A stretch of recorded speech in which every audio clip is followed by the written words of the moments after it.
the honest and vulnerable sharing. I want to open it up to questions now. Yeah. My name is Chris. So besides being just a data scientist, I also mentor a lot of people, and most of them are women too, both men too. But my question is, for people, new women like you guys, with who is trying to get into a data role, data science, or IT, what are 3 different nuggets or suggestions would you give them so they can break into the data field after they completed some, like, I don't know, a free course like you Stephanie said, online, or some kind of a boot camp, or maybe some graduated? So why don't you each take one then, and we'll have the 3.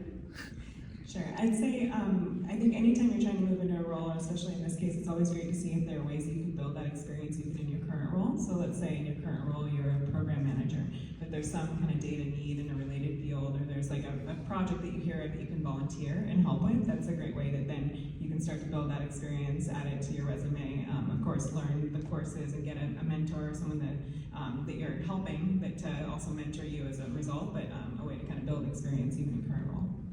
And adding on to your point on resume specifically, really it doesn't matter how great of an experience you have. If your resume is not saying what it should say, you're never going to get in the door. So being cognizant of wording your resume where it's going to attract those AI tools that are sifting through all the resumes to recognize yours, and of course attract the recruiters. Little things like adding numbers and percentages go a really long way, not just listing your duties, but really broadcasting your accomplishments and what value you've added to your experience, I think is super important as well. Just to add on to that, ChatGPT does a great job if you want to upload your resume and have it spit back out. I can tell you from personal experience.